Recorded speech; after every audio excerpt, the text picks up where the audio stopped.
swabbing booths ang itinayo ng lokal na pamahalaan ng dinalupihan pagkatapos ng pagsasanay ng mga rural health workers na tatao sa pasilidad. Ayon kay Mayor Maria Angela Garcia, natapos na ang pagsasanay ng mga kawani ng Municipal Health Office, Rural Health Units o RHUs at mga medical technologists sa bayan para sa ipatutupad na swabbing protocol ng Provincial Health Office. 3 swabbing booths ang inilagay sa RHU2, RHU3 at ang isa naman ay inilagay sa isolation facility na itinalaga sa bayan ng Dinalupihan. Magkakahiwalay na kasunduan ang nilagdaan ng pamahalaang panlalawigan ng Bataan para sa paggamit ng testing facility ng Philippine Red Cross sa Subic, Bataan General Hospital and Medical Center sa Balanga at Jose B. Lingad Memorial General Hospital sa Siyudad San Fernando. Sa 3 testing facility na matatagpuan sa Central Luzon, dadalhin ng mga swab samples mula sa Balanga at mga bayan ng Bataan.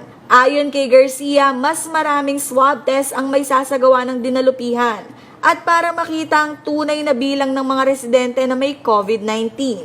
Tiniyak ni Garcia na agad na mahihiwalay at magpapagaling ang mga kumpirmadong kaso. Sa ganitong estratehiya ng pagbubukod sa mga suspected at positive cases, ay mababawasan ang posibilidad na makahawa at unti-unti nang mabubuksan ang ekonomiya ng bayan. Nananatiling 6 ang bilang ng kumpirmadong kaso ng COVID-19 sa dinalupihan. Wala nang aktibong kaso sa lugar matapos makarecover ang 5 pasyente. Isa sa kaso ng COVID-19 sa dinalupihan ang pumanaw na. Sa kasalukuyan, nasa 180 na ang bilang ng mga nasuri sa bayan kung saan 142 ang nagnegatibo. Nasa 33 naman ang bilang ng nakapending ang resulta. Sa localized targeted mass testing na isinasagawa ng pamahalaang bayan ay 6 na ang nagnegatibo mula sa 38 nasuri. Kabilang sa mga kinuhanan ng swab sample sa mga frontline workers tulad ng Barangay Health Emergency Response Teams, health workers ng pamahalang bayan, at mga uniformed personnel ng iba't ibang ahensya ng pamahalaan sa dinalupihan.